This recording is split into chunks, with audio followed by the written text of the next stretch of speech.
apa ya, pengobatan yang bagaimana yang dilakukan.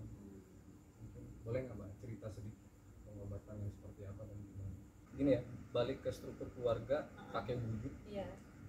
Bapak punya bapak lagi. Kalau nggak salah 3-4 tingkat. Itu memang zaman dulu kakek buyutku pernah nggak pulang ke rumah, dia naik ke Gunung Dempo di Sumatera Selatan di Kabupaten Lahat, lalu nggak pulang-pulang, lalu dia kalau nggak salah lebih kurang hampir 20 tahun dia balik lagi ke rumah, dan balik lagi ke rumah posisi dia itu fisiknya manusia tapi separuh harimau. Jadi dari garis keturunan bapakku tuh setengah manusia setengah harimau. Iya, dari umur 5 tahun tuh udah sering banget. Sering ya. Saya sih mungkin karena udah dari kecil, dari umur 5 tahun, jadi udah biasa. Terus sejauh ini nih kan kalau apa meramal itu prediksi kan penerawangan sendiri ya, tapi belajar nggak atau ada guru pendamping atau punya guru spiritual gitu? Kalau belajar, iya belajarnya sama Allah Subhanahu Wa Taala. Spiritual,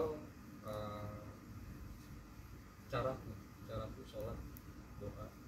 Itu caraku, itu guruku untuk supaya apa yang aku punya lebih bermanfaat bagi orang.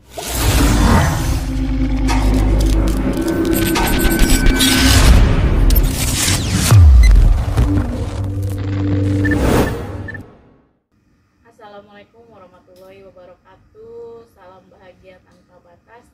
Salam seduluran selawase buat sahabat-sahabatku wanita indigo, sahabat-sahabatku Famhat Gumai ya kak.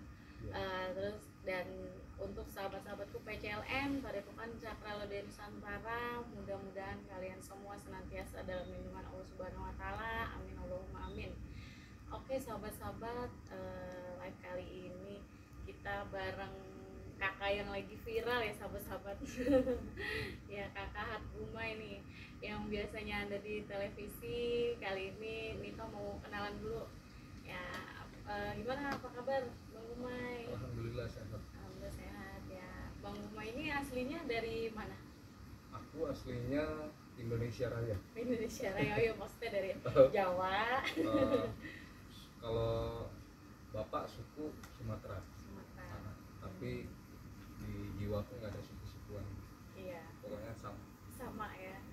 Bineka Tunggal Ika gitu ya. Mantap. Terus apa ya?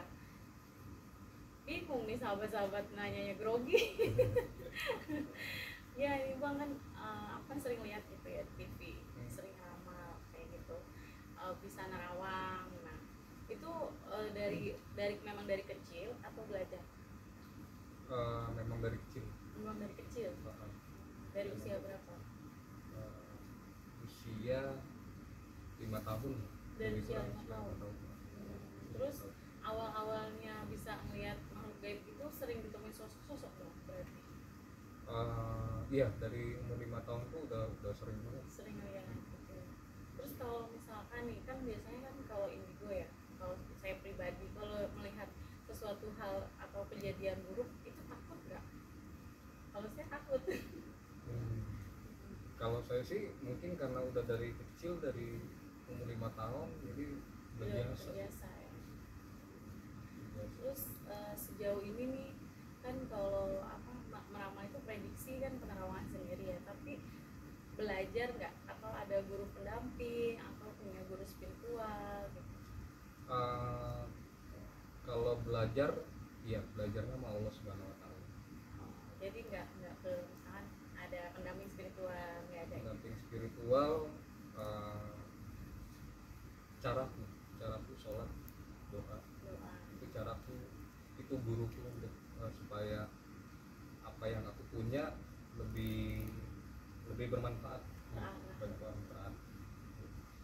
Kalau misalkan ya, untuk kayak kan banyak nih di kemarin kan sempet lihat juga di IG-nya Bang Gumai ya, itu penerawangan apa sih nama gempa bumi kayak gitu. Nah itu tuh beberapa hari sebelumnya atau sudah jauh-jauh hari udah ngelihat bayangannya? Kalau aku biasanya kadang dari jauh hari, kadang di dekat-dekat hari H, berbeda-beda.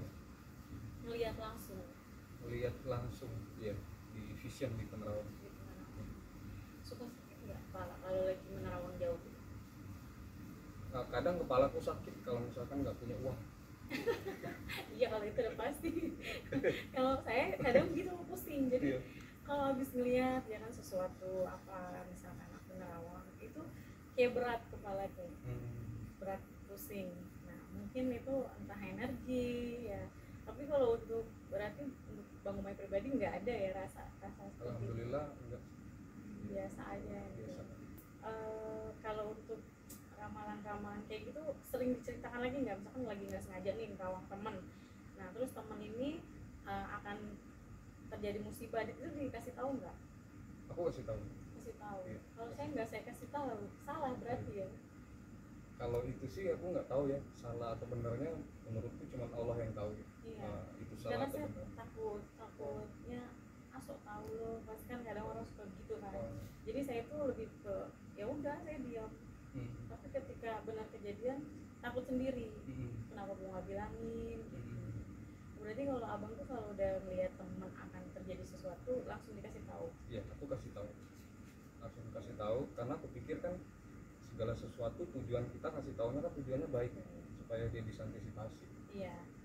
Jadi aku kasih tahu. Kasih tahu. Tapi pernah ada yang seperti itu terus langsung dikasih tahu?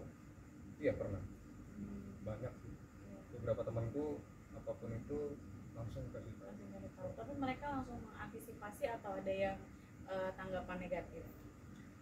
Sejauh ini alhamdulillah teman-teman dekat, sahabat, teman dekat, teman yang udah kenal, mereka nanggepinnya positif. Positif. Kecuali yang nggak kenal, belum kenal. Nah terus waktu kecil itu kan biasanya kalau anak indigo kan katanya punya teman kecil ya.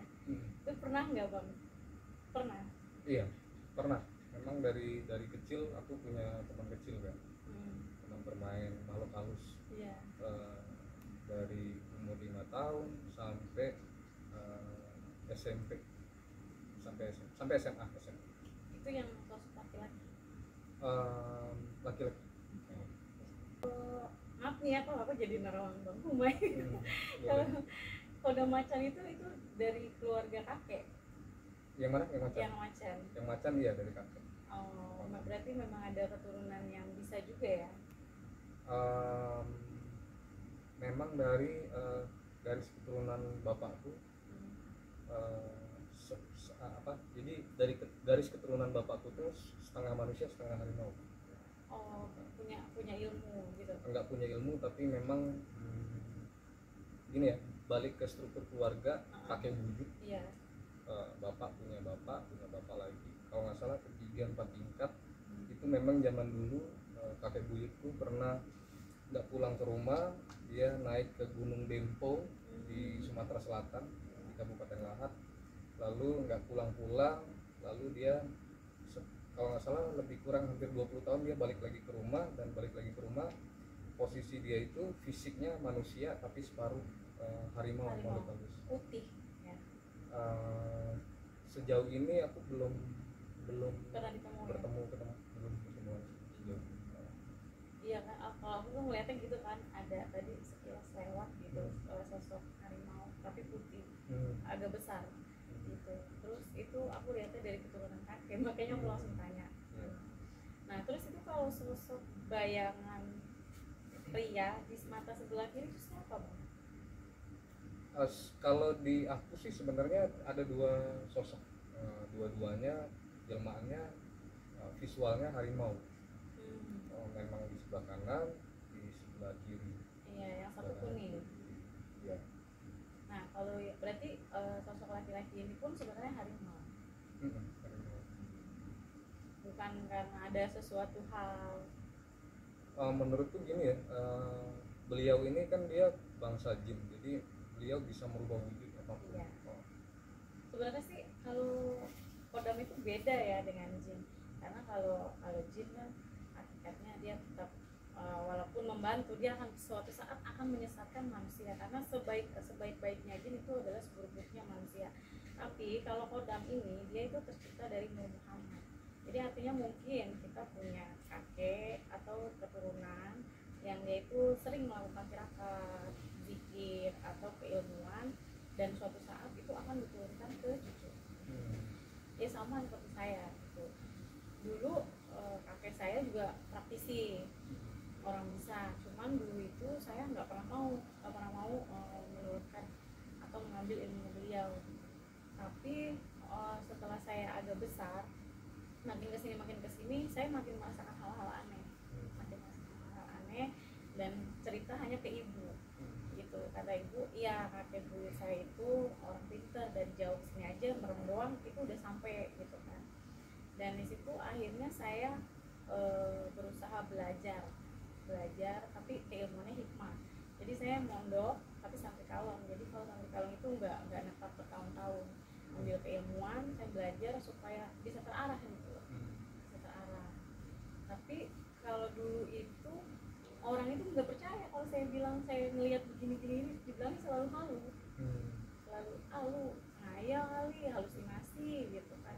Sampai pernah itu dulu pulang sekolah ada kecelakaan kan, itu cewek tabrak kereta. Nah cewek ini mau nikah dan saya itu dituntun ke rumah perempuan ini untuk ngasih tahu ke ibunya kalau di dalam lemari itu, di laci, di kotak warna merah itu ada uang gitu. Dituntun ke situ kan. Nah itu saya ke sana padahal saya nggak kenal dan saya nggak tahu rumahnya, sih jalan aja ngikutin sampai rumahnya. Saya cerita ke ibunya tapi ibunya percaya. Tapi pas saya pulang ya gitu, tanggapan keluarga saya, lu bohong kali, lu halu kali gitu. Jadi kayak apa ya, nggak ada dukungan.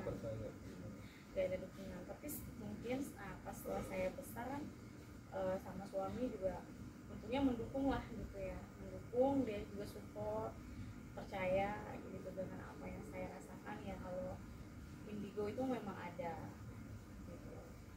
Tapi kadang ada juga yang indigo karena bantuan jin fasik ada, tapi itu bisa dihilangkan kalau yang seperti itu. Tapi kan kalau yang saya lihat, kalau Bang Guma ini memang keturunannya gitu, ada yang orang hebat lah, kakek dan kakek. Nah terus nih Bang, aku mau nanya, kalau aku lihat ini kan di 2022 ini banyak banget bencana ya, itu benar nggak bakal terjadi tsunami di daerah Sulawesi? Kalau penilaiannya, ramalanku dari tahun 2020 udah memang udah aku ramal dari 2020. Sulawesi, salah satunya Sulawesi, Banten, sama di Sumatera. Terakhirnya Sumatera, berarti Sumatera daerah Medan ya, Sumatera Barat. Yang aku lihat, kalau aku melihatnya lebih ke di penerawangan, ya insya Allah semoga nggak terjadi di Aceh. Di Aceh lagi. Iya, Mudah-mudahan sih nggak terjadi. Mudah-mudahan sih nggak terjadi ya. Terus kalau COVID ini selesai di 2022, benar nggak tuh? Atau akan perpanjang lagi? Aku sih melihat insya Allah 2022 semua selesai. Insya Allah. Tapi kalau untuk Jakarta sendiri kejadian juga ya? Jakarta untuk COVID ini. Gempa. Untuk gempa. Iya, untuk gempa. Kalau yang terjadi kan yang kemarin tuh. Itu kan kecil ya. Tapi kalau ini nanti next lebih besar. Lebih besar. Tapi bukan di Jakarta. Oh, bukan di Jakarta pusat ya. Sumatera, Lampung, Aceh, Banten, masih ada lagi Papua, Nusa Tenggara Barat, Maluku juga, Sulawesi Utara. luar biasa. Berarti jauh banget penerawangannya. Saya apa ya, lebih banyak belajar lagi nih sahabat-sahabat dari Bang Guma ini. Soalnya kalau saya kadang masih ragu sama diri sendiri, nggak yakin. Kadang juga kayak gitu, makanya lebih fokus ke pengobatan kalau saya. Kalau untuk ke penerawangan kayak gitu, karena dulu sering ditolak, sering dibilang bohong kali, jadi nggak ini. Iya, nggak aku fokusin, jarang. Tapi kalau ada pasien misalkan yang tanya, nah baru kasih tahu gitu.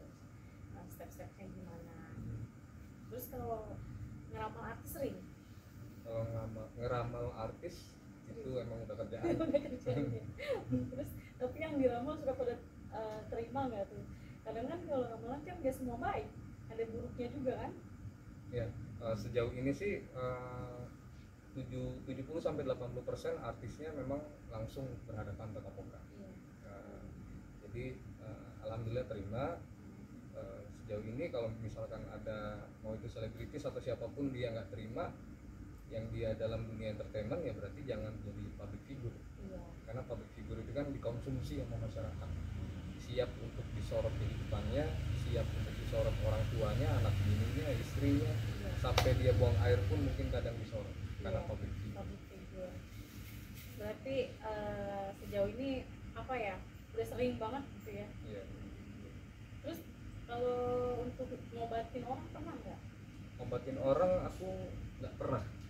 Oh, jadi cuma ngeramal terus ngasih tahu solusi aja. Iya, ngobatin orang nggak pernah, nggak bisa, kecuali ngobatin hati para wanita. Yang lagi galau. Iya. Terus kalau diri sendiri itu suka nerawang diri sendiri nggak? Diri sendiri aku nggak Pernah. Iya. Kayak jodoh kayak gitu nggak bisa, dan antara nggak bisa dan nggak pernah mau gitu. nggak pernah mau tahu juga ya. Gini bang, kan beberapa hari ini kemarin sih ya saya kayak ada bayangan tuh, bener nggak sih ada beberapa orang yang nggak suka sama saya dan kayak pengen ngejatuhin saya gitu, padahal niatnya tadinya orang ini benar-benar mau bantu saya, mau ngebantu, tapi karena satu omongan seseorang perempuan tiba-tiba dia pengen berubah pikiran, jadi nanti kita hancurin kita. Itu cuma asumsi saya, cuma pikiran negatif saya, apa memang seperti itu tuh bang? Kalau dari penglihatanku sih ya memang ada orang terdekat,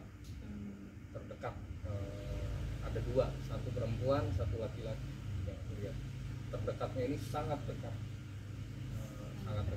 tapi bukan satu darah ya, tidak ada hubungan keluarga. Satu perempuan, satu laki-laki. Yang perempuan memang nggak suka secara personal sama Mbak Anita. Jadi apapun tingkah laku gerak gerik pasti dijelek-jelekin ya, gimana caranya dia itu tadi ngejatuhin, menghancurkan ya, baik itu jejak karir Mbak Anita segala macam. Sampai aku udah niat baik sama dia pun masih salah. Jadi tindakan aku untuk menjauhi orang ini bener ya? Betul. Karena memang ada satu organisasi yang mungkin aku akan angkat kaki dari situ gitu. Karena firasat udah nggak enak dan pernah dapet mimpi ya seperti itu. Terus dan aku istikharah ya, disuruhnya angkat kaki lah dari situ, selain menjauh dari orang-orang itu. Berarti udah tepat ya? Kalau menurutku sih udah tepat sih ya. Ketika individual aja. Iya, kita udah tahu ada orang semacam itu, ya lebih baik blok aja, udah selesai. Jauh. Dulu saya pikir Bang Uma ini juga apa ya, kayak paranormal, suka ngobatin gitu. Enggak. Kalau ngobatin aku nggak pernah, nggak bisa. Kalaupun nanti suatu hari bisa, mungkin karena Allah, karena kehendak Allah, nggak tahu. Tapi sekarang nggak pernah dan nggak bisa. Tapi kalau orang sebut, sebenarnya aku nggak pernah menyebut diri aku paranormal. Aku bukan paranormal. Iya. Aku lebih menyebut diriku ini para psikolog. Para psikolog yang mana para psikolog ini manusia yang terlahir yang memang udah bisa gitu aja. Iya. Jadi tanpa bisa bantuan. ngelihat ya. Iya. Kayak apa? Kalau orang-orang depresi bisa ngarahin supaya hilang dari. Iya, insya Allah ngasih solusi. Kan kadang-kadang kita kan ngelihat sesuatu atau ramalan. Itu ada nggak sih cara untuk menghindari itu biar nggak terjadi? Menghindari ramalan-ramalan penerawangan ke depannya yang buruk ya. Iya, supaya tidak terjadi kayak misalkan perceraian atau akan terjadinya karirnya hancur. Nah, kalau seperti itu bisa nggak disolusikan untuk tidak terjadi? Ya kan kalau memang udah takdir ya udahlah gitu ya. Kayak kalau kematian kan memang udah nggak bisa dihindarin, semua orang yang hidup pasti mati. Kalau dari aku sih gini ya, kan ada 3 hal yang tidak bisa dihindari. Pertama kelahiran, kedua kematian, dan ketiga menua, lahir tua pasti tua, lahir pasti lahir, mati pasti mati. 3 ketentuan ini sudah qadarullah gitu. Nah, selain 3 ini menurutku semuanya bisa berubah dan bisa dicari solusinya gimana caranya. Aku cuman selalu bilang ke semua orang, ke banyak orang, siapapun itu, satu caranya, selalu ikut sertakan Allah Subhanahu wa taala dalam diri kita, aktivitas kita apapun itu. Setelah kita mengikut sertakan Allah Subhanahu wa taala dalam diri kita, aktivitas kita, yakin semuanya, emosi, bala, musibah, konflik apapun itu semua lancar. Jadi lebih ikhlaskan, pasrahkan. Ya. Untuk hasil akhirnya biarlah Allah yang menentukan. Iya. Nah, masalahnya di luar sana banyak manusia yang arogan, bersombong diri tanpa dia sadar. Dia nggak sadar kalau dia itu lagi bersombong diri gitu. Dia juga lupa kadang gini, aku udah sholat kok. Iya. Padahal kewajiban kita kan sholat 5 waktu. Sedangkan saya sendiri juga saya dihitung jarang sholat 5 waktu. Karena saya masih cetek agama, saya masih suka lupa-lupa, tapi alhamdulillah masih mau belajar. Ya Allah, gimana caranya ya biar bisa 5 waktu, karena kan kita kesibukan kerja, aktivitas jadi lupa. Kadang kelewat Segala. Tapi seenggaknya di hati kita ini ingat iman takwa kita kuat, ingat sama Allah, ingat sama ibadah. Jadi insya Allah kita terarah ya. Berarti kalau udah habis ngeliat sesuatu itu suka diistighorokan lagi, apa udah yakin apa yang kita lihat itu jarang meleset gitu. Kalau saya kadang kan saya masih ragu ya. Kalau saya itu masih ragu karena nggak percaya diri. Jadi kadang saya masih suka saya istighorokan lagi, benar nggak yang saya lihat? Apa ini dari jin? Apa ini dari pikiran negatif? Gitu. Tapi kalau untuk Bang Gumay pribadi udah mantep ya. Kalau saya sih, menurut saya ada 2 hal ya. Pertama, ada manusia yang dia selalu bilang gini, mungkin yang Gumay lihat dan yang Gumay terawang itu dari jin. Menurut saya salah. Berarti dia yang bersekutu sama jin, karena sesama muslim nggak boleh ngomong seperti itu. Sesama muslim, sama-sama saudara, harusnya muslim yang benar itu berpikir positif. Kalau ada muslim yang berpikir negatif, jangan-jangan nih dia nyelakain saya nih, berarti ininya belum bersih, dirinya belum bersih. Nah, kalau saya sendiri, saya bilang gini, setiap kali saya menerawang, saya meramal apapun itu, saya selalu dalam hati, ya Allah, ini boleh nggak? Kalau boleh ucapkan, keluarkan. Kalau nggak boleh, stop. Nah, kalau saya udah ngomong, saya sudah mengikut sertakan Allah dalam hidup saya apapun. Nah, jadi itu sih, aku pokoknya apapun itu, ngeramal, ngerawang, aku selalu ngikutin sertain Allah Subhanahu wa taala. Jadi tetaplah kita nggak boleh membelakangkan Tuhan, selalu mengedepankan Allah. Jadi kita intinya tetap berserah diri, tetap pasrah. Nah, terus pernah nggak Bang, pas lagi ngasih tahu nih, misalkan orang ada yang malah bilang, lu musyrik, pernah nggak? Banyak banget. Mungkin udah miliaran netizen gitu. Berarti nggak saya doang.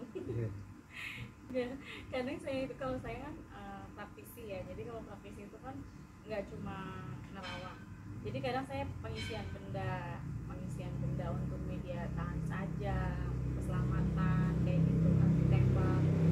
Itu sering banget saya tuh bilang musyrik, karena mungkin mereka belum tahu kalau pemahamannya masih kurang. Cuma kalau untuk Bang Gumay pribadi nih, ada nggak pernah rasa kesel atau sakit hati terus pengen udahan? Pernah ada. Atau lebih memotivasi untuk menjadikan itu, saran-saran itu untuk kita lebih baik lagi? Aku pernah ada terjadi dalam kehidupanku, rasanya ingin menyerah, stop profesi ini yang pengen aku lakukan karena banyak hujatan dan lain-lain. Tapi alhamdulillah, karena kita umat muslim ya, kita beriman dan bertakwa, jadi gitu, biasanya aku langsung aja nih, mau itu dalam sholat ataupun nggak sholat, aku bilang, ya Allah, ini boleh nggak nih aku lanjutin atau enggak. Tapi biasanya Allah ngasih pertanda, petunjuk. Iya, saya pun sama, karena saya sering menjelaskan gitu loh. sebuah media itu hanya sarana, hanya syariat. Hakikatnya tetap kepada Allah Subhanahu Wa Taala. Ya kalaupun kita kebal nggak selamat kan buat apa gitu kan. Jadi sebuah media itu hanya sarana gitu. Tetap hakikatnya kita meminta kepada Allah Subhanahu Wa Taala untuk keselamatan, untuk jaga diri. Tapi kalau saya ya semakin dikritik saya malah semakin menjadi-jadi. Karena menurut saya itu adalah motivasi saya untuk semakin meningkatkan potensi diri saya gitu. Cuma memang beberapa hari ini ya itu tadi terganggu dengan hal-hal di pemikiran saya, kok banyak banget orang yang mau ngejatuhin saya, bahkan yang tadinya sosok pria ini ingin membantu saya justru malah berubah karena si perempuan ini jadi ada omongan pengen ngejatuhin Nita gitu. Makanya ya pas saya minta petunjuk disuruh untuk lebih menghindar dari orang-orang tersebut, lebih menjauh tapi tetap menghargai kebaikan-kebaikan mereka. Jadi ya cara saya nggak salah ya, udah tepat ya. Terus kalau misalkan nih Bang melihat akan terjadi kematian, itu disampaikan juga nggak? Enggak. Pribadi ya. Ya, takut kesinggung. Enggak pernah aku sampein karena paling dipendam aja. Kecuali dunia hiburan, selebriti. Oh baru ya. Tapi nama atau disebut inisial? Inisial. Oh inisial aja. Terus kayak apa namanya ya? Pernah nggak ngelihat kayak ada sosok selebriti yang akan terjerat kasus? Itu disampaikan juga? Selalu aku sampein. Tapi inisial. Kalau nama pasti marah orangnya. Ya, kalau melalui infotainment televisi inisial. Tapi kalau aku kenal orangnya aku kasih tahu. Kalau misalkan deket nggak apa-apa ya. Iya. Kan dikasih tahu gitu ada imbasnya nggak ke kita? Aku sih ngerasa dan meyakini bahwa alhamdulillah insya Allah nggak ada sih. Pokoknya positif thinking aja Iya, ya. karena tujuan baik kan. Iya kalau saya itu kalau ngelihat gitu nggak pernah saya sampaikan justru karena saya takut gitu loh, takut orang yang nggak percaya atau orang yang marah gitu. Karena saya melakukan sesuatu yang baik aja banyak orang yang nyinyir lah gitu. Apalagi di deket-deket daerah rumah itu banyak banget, makanya kadang di luaran sana baik ya, di dekat lingkungan rumah banyak yang nggak suka, ya udah nggak apa-apa, saya sih nggak masalah gitu. Karena kan saya juga nggak minta makan sama mereka dan saya nggak pernah menyimpang dari ajaran Allah. Tetap istiqomah, tetap apa yang saya jalankan itu ya tidak pernah melanggar dari perintahnya gitu. Makanya biarin aja gitu. Berarti kita ya sama ya, banyak yang menyikapi positif dan negatif. Kontra. Iya. Terus apalagi nih kalau ini kan lagi booming nih Bang, banyak banget dong netizen yang komentar bikin sakit hati gitu. Iya, aku sih menyikapinya gini aja sih. Kalau misalkan ada yang menghina, ada yang menghujat segala macam, Bismillahirrahmanirrahim, ya dosa tanggung sendiri, ya Allah yang maha tahu. Lalu ada yang bilang juga musyrik segala macam, yang berhak memusyrikkan orang, yang berhak memurtadkan orang itu Allah Subhanahu Wa Taala. Iya, betul. Bahkan mereka yang ahli ibadah pun belum tentu pegang kunci surga. Ya. Iya. Karena kan Allah Subhanahu Wa Taala lebih senang orang yang hina tapi mau bertobat daripada orang yang ahli ibadah tapi menjelekan sesama. Gitu kan. Makanya ya udahlah biarin aja gitu. Nah terus nih Bang, kalau untuk karir Abang sendiri ya setelah ini selain acara di TV apa? Aku TV presenter ya, acara program TV presenter, terus insya Allah nanti ada program baru di salah satu stasiun TV swasta, program jadi presenter. Nggak ada hubungannya sama ramalan-ramalan, tapi pure presenter, presenter infotainment gitu, gosip.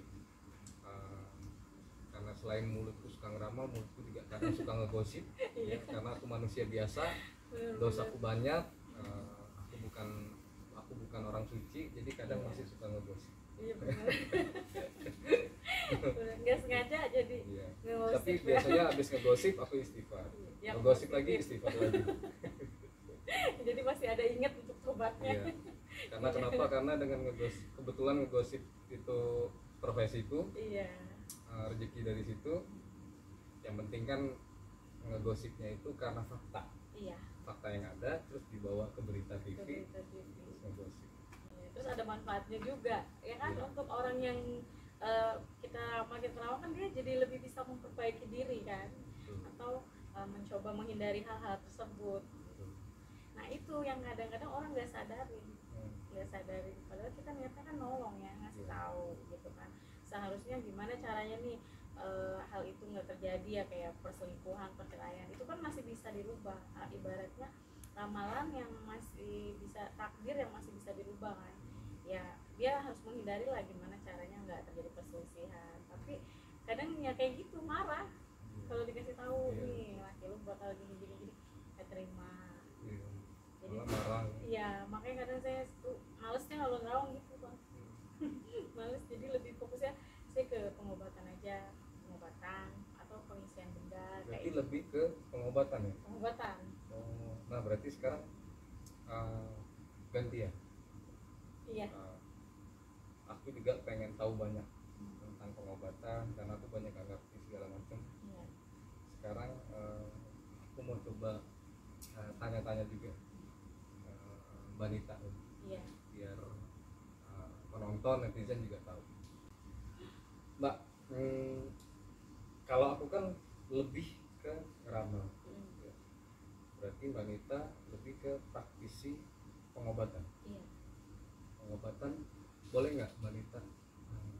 Gini, ini kan jadi kan penontonnya mungkin dari Anita Indigo sama dari aku juga, nanti kalau nonton rumah juga Iya. rasa pengen tahu juga Iya. pengobatan itu seperti apa, ya pengobatan yang bagaimana yang dilakukan.